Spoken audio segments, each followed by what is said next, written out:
할렐루야. 우리 옆정도와 함께 좁은 문 예수님의 문으로 들어갑시다. 인사 나눕니다. 성도 여러분, 세상 모든 사람들이 넓은 문으로 들어갈지라도 우리 예수 믿는 사람들은 예수님 말씀하신 좁은 문으로 들어가서 주님이 주시는 평안과 기쁨과 생명을 누리기를 주님의 이름으로 축원합니다. 문은 우리의 삶과 아주 깊은 관련이 있습니다.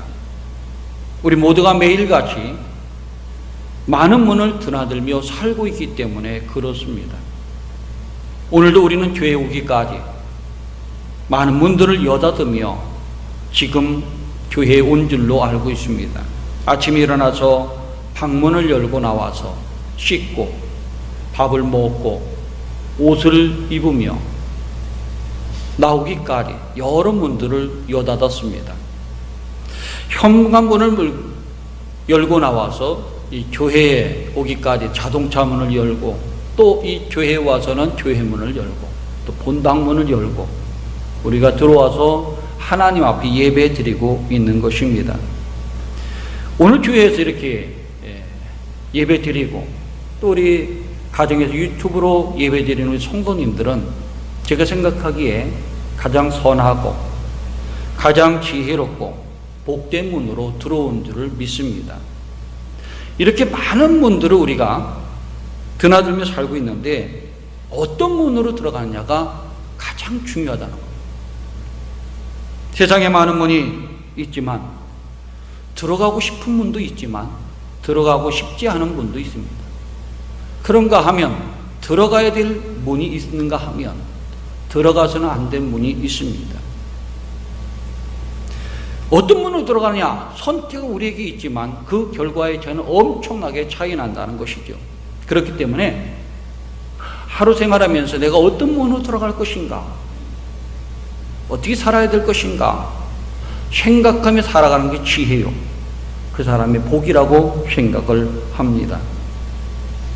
예수님 마태복음 7장에서 우리에게 이렇게 말씀하셨습니다. 좁은 문으로 들어가라. 멸망으로 인도하는 문은 크고 그 길이가 넓어 그리로 들어가는 자가 많고 생명으로 인도하는 문은 좁고 길이 협착하여 찾는 이가 적음이니라. 이 말씀을 통해서 우리 믿는 사람들은 어떤 문으로 들어가면 살아야 될 것인가 분명하게 예수님 말씀하셨지요. 늘 예수님 말씀에 순종해서 좁은 문, 좁은 길로 가야만 생명을 얻고 구원을 얻을 수 있다 말씀하신 겁니다. 그래서 오늘 이 자리에서 또는 가정에서 예배드리는 사람이 가장 지혜롭고 선하고 복된 선택을 했다는 것이 바로 그 말입니다. 예수님은 본 말씀을 통해서 자신이 누구인지 분명히 말을 했습니다. 요한복음은 나는 뭐뭐이다 라는 말로 시작이 되죠. 그 특징입니다. 근데 오늘 말씀해 보니까 나는 양의 문이다 이렇게 말했습니다. 7절 말씀이 있죠. 그리고 내가 문이니 오늘 본 말씀 이렇게 말했죠. 이 문이라는 것은 양의 문이라는 것입니다.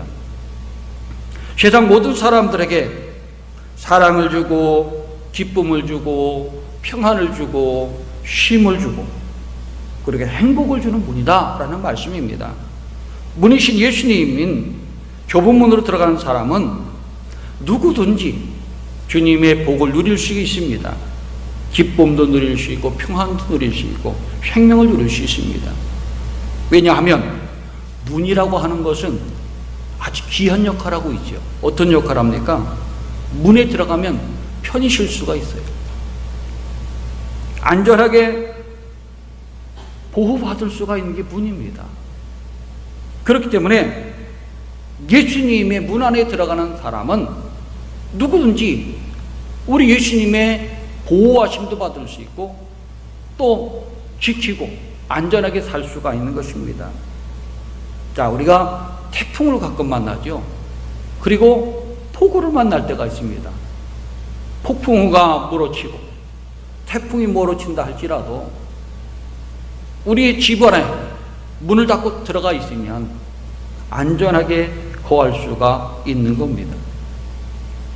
도구들이 우리 집을 호시탐탐 누려요. 노린다 할지라도 문을 잘 잠가 놓으면 도둑으로부터 해를 입지 않을 수가 있습니다.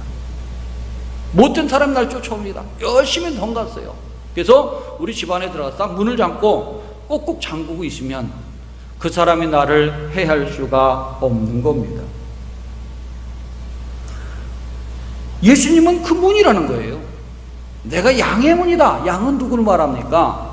믿는 사람들을 말하는 것이죠. 내가 문이니 라고 말씀하신 것은 안전한 문같이 너희를 지키고 보호하고 편히 쉬게 하는 것이 곧 나다라는 얘기예요.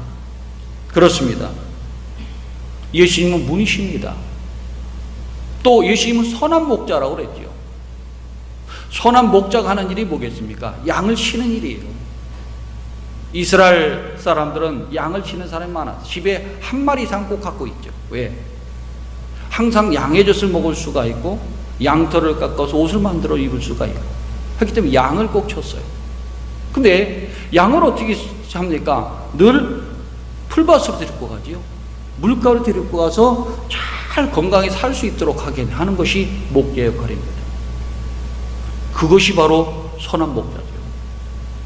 양을 이름을 알고 이름을 부르면서 양을 치는 것. 그 목자와 같이 예수님은 우리 믿는 사람 한 사람 한 사람을 늘 푸른 초장과 쉴만한 물가로 인도와서 우리 풍성하게 하시는 분입니다. 뿐만 아니라 저녁 때가 되면 어떻게 할까요? 낮에도 지키고 보호했지만 저녁 때가 되면 우리 안으로 집어넣는 거예요. 우리 안에 집어넣고 어떻게 합니까? 예, 깨어서 보기도 하죠. 자, 집안에서는 우리 안에 있기 때문에 보호할 필요가 없어요. 왜? 안전하기 때문에. 그러나 바깥에 가서 양을 칠 때가 있습니다. 한 마리 두 마리가 아니라 500마리 100마리 1000마리 칠 때는 어떻게 하겠습니까? 예, 큰 돌담을 쌓아놓고 문을 만들어놔요. 그리고 보초를 씌웁니다. 그리고 밤새도록 지키는 거예요. 왜? 이리로부터 그리고 동물로부터 보호하심을 주기 위해서, 생명을 구하기 위해서 그런 거예요. 그럼 똑같이 예수님은, 목자 되시는 예수님은 우리를 밤낮으로 지켜주시는 분입니다. 그렇기 때문에 누구든지 양의 문 되신 예수님 안에 들어가면, 선한 목자 되시는 예수님 안으로 들어가면 구원을 얻고 생명을 얻을 수가 있다는 겁니다. 다윗은 시편 121편에서 하나님 우리를 어떻게 지켜주는가 이렇게 말씀했죠. 이스라엘 지키는 이는 졸지도 아니하시고 주무시지도 아니하시는도다. 여호와는 너를 지키시는 이시라. 여호와께 내 오른쪽에서 내 그늘이 되시나니 낮에 해가 너를 상하지 않게 하시며 밤의 달도 너를 해치지 아니하리로다. 여호와께 너를 지켜 모든 환난을 면하게 하시며 또 네 영혼을 지키시리라. 여호와께 너희 체력을 지금부터 영혼까지 지키시리라. 그렇습니다. 우리의 영혼, 우리의 삶, 우리의 목숨, 우리의 가정, 자녀뿐만 아니라 영원토록 평생토록 지켜주신 분이 우리 하나님이다. 목자 되신 하나님이죠. 그런데 예수님은 선한 목자라고 그랬어요. 10장에 선한 목자, 나는 선한 목자다. 선한 목자는 양을 위해서 목숨을 버린다고 15절에 말씀해 주고 있습니다. 나는 선한 목자라. 선한 목자는 양을 위해서 목숨을 버리려니와 나는 선한 목자라. 나는 양을 위해서 목숨을 버리노라. 그렇습니다. 예수님이 누구신가? 선한 목자예요. 그리고 양들을 우리 안에 보호하시는 분입니다. 목숨까지 버리면서 그들의 생명을 지키신 분이 누굴까? 예수님이라는 겁니다. 그렇기 때문에 누구든지 문이신 예수님 안에 들어오면 생명을 얻을 수 있고 구원을 주고 영생을 얻을 수 있고 평안히 쉼을 얻을 수가 있는 것입니다. 성도 여러분, 세상에는 넓은 문이 많습니다. 여기가 좋다 저기가 좋다, 이것이 좋은 곳이다 라고 말하는 데가 있습니다. 이게 넓은 문이죠. 그러나 예수님은 좁은 문으로 들어가라 했어요. 좁은 길, 좁은 문으로 들어가라. 그 속에는 뭐가 있어요? 말씀 안에, 주님의 사랑 안에, 은혜 안에 살라고 말씀해 주고 있는 것입니다. 그렇기 때문에 이 문에 들어오면 말씀에 풍성하고 은혜가 풍성하고 기쁨과 평안이 풍성하기 때문에 내게로 오라. 수고하고 무거운 짐 자라 다 내게로 오라. 내가 너를 편히 쉬게 하리라. 그래요. 예수 안에 평안이 있는 거예요. 요즘에 코로나 역병의 두려움이 있지만 여러분 마음속에 예수님이 있고 주님의 사랑이 있으면 두려워할 것이 없어요. 근심 걱정할 것도 없습니다. 하나님 지키시고 보호하시기 때문에 그렇죠. 그렇기 때문에 문이신 예수님을 믿고 따르고 순종하며 그 안으로 들어가는 사람이 복 있는 사람이다. 여러분, 문이신 예수님 꼭 기억하면서 그 안에 들어가서 생명의 풍성을 누리는 우리 성도님들 되시기를 주님의 이름으로 축원합니다. 예수님은 이렇게 우리를 지키시고 보호하시는 문이십니다. 그뿐만 아니라 예수님은 구원을 얻는 문이라 이렇게 말씀했습니다. 예수님은 양의 비유를 통해서 구원자는 오직 예수님밖에 없다라고 말을 하십니다. 내가 문이니 누군지 나로 말미암아 들어가면 구원을 얻고, 오늘 9절 말씀이죠. 내가 문이니 누구든지 나로 말미암아 들어가면 구원을 얻고 또는 들어가며 나함에 꼴을 얻을 것이다.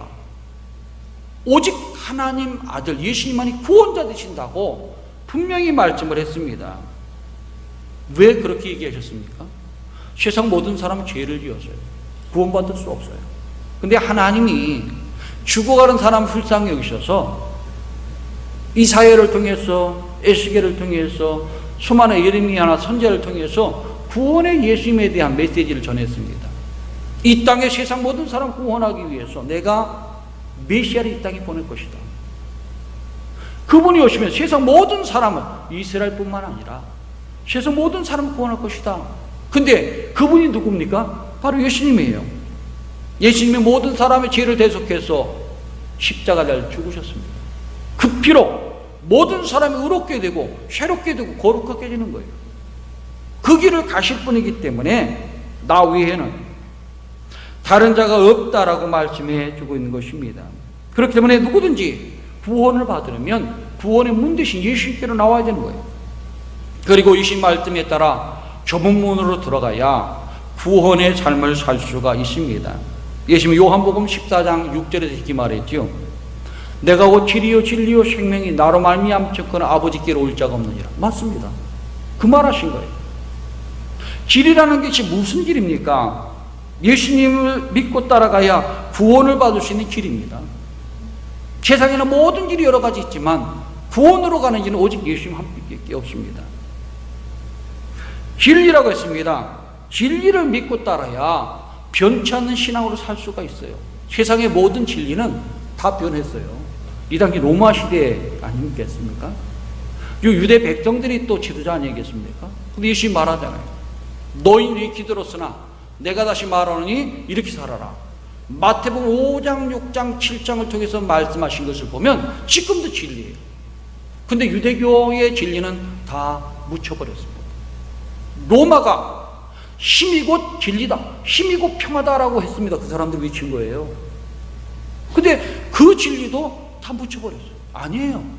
그 시대는 진리인지 몰라도 지금까지는 진리가 아닙니다. 그런데 우리가 어떻게 세상을 평결하게 살 수 있는가? 마태복음 5장, 6장, 7장, 마태복음, 마가복음, 누가복음, 요한복음에 다 진리가 들어있어요. 그래야 세상이 평안하고 세상이 구원을 받을 수가 있는 것입니다. 그래서 진리 되신 예수님을 따라야 바르게 참되게 거룩하게 살 수가 있는 것입니다. 그리고 생명 되시는 예수님을 따라야 이 세상에 유한한 생명이 아니라 영원한 생명을 얻을 수가 있는 것입니다. 이 사실을 알았던 사도 바울도 사도행전 4장 12절에서 이렇게 말했죠. 다른 이로서는 구원을 얻을 수 없나니 천하 사람 중에 구원을 받을 만한 다른 이름을 우리에게 주신 일이 없느니라. 그래요. 예수님밖에 없다는 거예요. 그래서 예수님을 위해서 생명 걸고 목숨 걸고 싸운 것이, 전도한 것이 사도 바울의 삶입니다. 그렇습니다. 지금이나 예나 지금이나 하나님의 아들 예수 그리스도 외에는 구원받을 이름이 없습니다. 우리 죄를 대신해 십자가에 죽으시고 부활하신 예수 믿을 때에 죄의 문제, 죽음의 문제가 해결될 수가 있는 겁니다. 부활이요 생명이신 예수님을 믿을 때에 죽어도 사는 영생을 누릴 수가 있는 것입니다. 그렇기 때문에 예수님은 나는 양의 문이니 내게 들어와서 영원히 영생을 누리며 살라라고 말씀하고 있는 것입니다. 내가 문이 누군지 나로 말미암아 들어가면 구원을 얻고 또는 들어가면 나하며 꼴을 얻을 것이라. 교회로 오래 다녔어도 성경 공부를 많이 했어도 신학 공부를 많이 했어도 직분을 가졌다 할지라도 봉사를 많이 한다 할지라도 예수님을 나의 구주로 믿어들고 구주로 믿고 고백하며 그 문에 들어가서 주님과 함께 더불어 함께 사는 믿음의 생활을 잘해야 구원의 은총을 누릴 수 있다는 겁니다. 그리고 베드로처럼 늘 고백하며 살아야 돼요. 주는 그리스도시요 살아계신 하나님의 아들입니다. 예수님 누구냐? 하나님의 아들이에요. 살아계신 분이에요.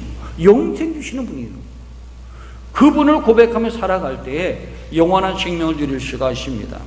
성도 여러분, 우리는 예수님의 문, 구원의 문으로 날마다 들어가야 됩니다. 그래 하나님 자녀가 되고 하나님 백성이 될 수가 있는 것이죠. 영생을 얻을 수가 있는 것입니다. 길이요 진리요 생명 되신 예수님을 따라야 영원한 평안을 누리고 힘을 얻을 수가 있습니다. 그 길을 따라가라. 믿음의 종들 되시기를 주님의 이름으로 축원합니다. 예수님은 또 누구신가?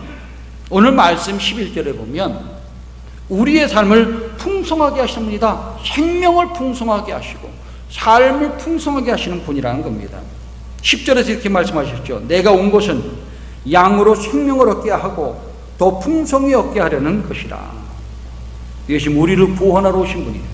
그뿐만 아니라 우리의 생명을 풍성하게, 우리의 삶을 넉넉하게 풍성하게 하시러 오신 분입니다.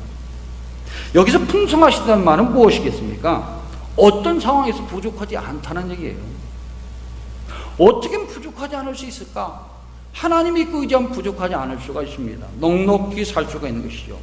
그래서 다윗은 시편 23편에서 이렇게 고백해요. 여호와는 나의 목자시니 내게 부족함이 없으리로다. 이때는 다윗이 어려운 상황이 있을 때예요. 정말 생명이 오고 하는 그 가장 급박한 상황 속에서 이 찬송을 부른 거죠. 여호와는 나의 목자시니 내게 부족함이 없으리로다. 그가 나를 푸른 초장에 누이시며 쉴만한 물가로 인도하신도다. 내 영혼을 소생시키시고 자기를 위하여 의의 길로 인도하시는도다. 여기 말씀을 보면 선한 목자 따라갈 때에 먹고 마신 문제가 해결된다는 거예요. 여러분 먹고 마신 문제 해결 안 되신 분이 있습니까? 지금 다 되고 있습니다. 근데 옛날에도 먹고 마신 문제가 굉장히 힘들었어요. 근데 하나님은 때를 따라 비를 주시고 햇빛 주시고 바람 주시고 풍성을 먹이셨어요. 예수님은 어떻게 했습니까? 초대교회의 모습 보면 예수님과 같이 나눔의 삶을 살았어요. 있는 자들은 교회 가져와서 쌓아놓고 교회는 또 필요한 사람 나눠주고. 그래서 초기 사도행전의 모습 보면, 초대교회의 모습 보면 부족함이 없었다 그래요. 사랑으로 이루어진 세계죠. 조그만 것도 함께 먹고 마시는 그 세계, 부족함이 없는 세계예요. 지금같이 가지려고만 노력해서 못 가진 자들이 힘들어하는 세상이 아닙니다, 여러분. 그는 로마 시대나 지금 시대나 똑같아요. 그런 시대를 풍성하게 하실 분은 누굴까? 예수님이에요. 함께 나누는 거예요. 그래서 유럽의 국가들은 그 예수님의 말씀, 하나님 말씀을 귀담아 듣고 어떻게 하면 함께 살 수 있을까 해서 복지국가를 이루는 거예요. 다른 게 복지국가 아닙니다, 여러분. 그래서 우리 젊은이들이 가고자 하는 나라 유럽 아니겠습니까? 미국, 그 다음에 프랑스, 그 다음에 또 어디입니까? 뉴질랜드, 카나다, 이것이 1순위였어요. 그전에는 어디가 1순위였습니까? 70년대, 80년대 브라질, 아르헨티나 잘 살았거든요. 미국 이렇게 변해도 요즘에 유럽은 다 변했어요. 왜냐하면 복지국가이기 때문에 그래요. 복지국가. 근데 그 복지를 누가 이뤄냈느냐? 예수님께서 이뤄냈어요. 그럼 복지국가만 되면 잘 사는 것이냐? 아니에요. 내 영혼이 소생돼야 됩니다. 늘 새 힘을 받고 새롭게 되어야 되는 거예요. 그것뿐만 아니라 우리가 의의 길로 인도하신다고 그랬죠? 의의 길. 바르고 참되고 거룩하게 살아가야 행복한 거예요. 사람이 먹고 마실 것만 많다고 행복합니까? 그렇진 않아요. 그렇기 때문에 다윗은 여호와 하나님을 목자로 삼으면서 살아갈 때 부족함이 없었어요. 어려울 때도 하나님 도와주시고, 힘들 때는 힘 주시고 용기 주시고, 삶의 음청 볼때 나를 구원해 주시기 때문에 나는 부족함이 없다 그랬어요. 그래서 바로 우리 삶을 풍성하게 하실 분은 누굴까? 예수님이라는 겁니다. 우리가 하루하루 삶을 살아가요. 그런데 모두 다 똑같은 삶 같지만 그렇지는 않아요. 사람마다 삶의 모습이 다르고 삶의 질도 다릅니다. 어떤 사람은 세상을 살아가는데 아무 의미 없이 살아가요. 이래도 기쁨이 없고 저래도 기쁨이 없고 세월 따라가는 사람이 많습니다.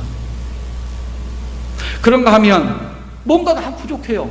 불평과 불만 속에서 원망하며 살아가는 사람도 있습니다. 그 인생은 원망하면서 결국 살아가요. 재촉하면서 힘을 내며 사는 것이 아니라 원망 불평에 살아갑니다. 그런가 하면 많은 사람들 중에서 어떤 사람은 고생을 합니다. 참 어렵게 힘들게 살아가요. 늘 탄식하는 거예요. 절망하며 마지못해 살아가는 사람이 있어요. 그런가 봐. 어떤 사람은 많이 배우고 좋은 것을 가졌습니다. 그런데 만족함이 없어요. 어떤 사람은 가치 없는 삶을 살아가고 있습니다. 그런가 하면 비록 가진 것은 별로 없어도 또 많이 있어도 선하고 바르게 사는 사람, 이웃을 도와가며 사는 사람이 있습니다. 세상에 이렇게 많은 삶이 있어요. 여러 가지 종류의 삶이 있는데 어떤 삶이 바르고 참된 삶일까? 예수님은 그 길을 알려주는 거예요. 그러니까 내게로 오면 어떤 것이 바른 삶이고 어떤 사람이 복된 삶이고 어떤 사람이 삶이 행복한 삶인지 알려주마. 예수님을 따라가야 풍성한 삶을 살 수가 있는 것입니다. 내게 문인이 누구든지 나로 말미암아 들어가면 구원 얻고 또는 들어가면 나가면 꼴을 얻으리라. 여러분, 그 길은 어디에서 있습니까? 꼴을 얻는 데 있어요. 꼴이 뭐겠습니까? 예수님이 주시는 말씀이에요. 예수님 앞에 들락날락 하잖아요. 우리가 지금 오늘도 교회 안에 들어와서 예배 드리잖아요. 또 가정에서 예배 드리잖아요. 뭘 먹습니까? 생명의 말씀 꼴을 먹는 거예요.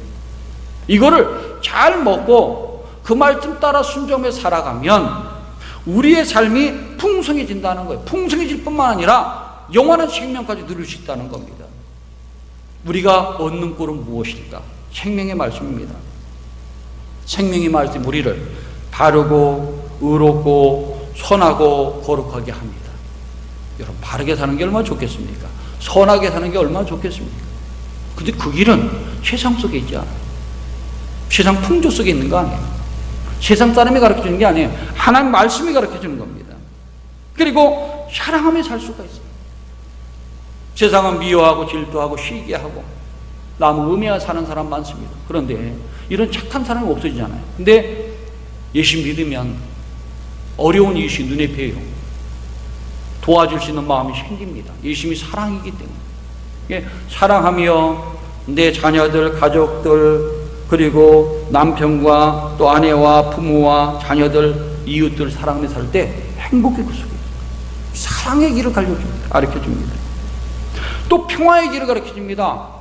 이사야 11장에 보면 이 땅에 메시아가 오면 이리가 어린 양과 함께 뛰놀고 표범이 어린 염소와 함께 뛰놀고 어린아이가 살찐 짐승과 함께 있어서 사는 세상, 평화로운 세상이 예수님으로부터 온다는 거예요. 예수님 그걸 실천하신 분이에요. 그 당시에 힘 있는 나라가 힘 없는 나라를 먹었잖아요. 약육강식의 세상 아니겠습니까? 예수님 공동체에는 유대인이나 헬라인이나 어린아이나 어른이나 노인이나 가진 자나 못 가진 자나 주인이나 종이나 함께 어울려 사는 평화로운 세상을 만들었습니다. 평화가 어디서 오느냐? 예수님께서 온다는 거예요. 은혜도 우리에게 주십니다. 은혜와 기쁨 주십니다. 우리는 사실 죄로 인해서 죽을 수밖에 없는 사람들이었죠. 그러나 하나님의 사랑, 예수님의 은혜로 우리는 죄에서 해방된 은혜를 받았습니다. 예수님의 피로 씻김 받는 것이죠. 그래서 우리는 은혜를 입어서 하나님 자녀가 되고 백성이 되는 복을 누렸습니다. 그 기쁨을 누가 누리는 겁니까? 우리들이 누리는 거예요.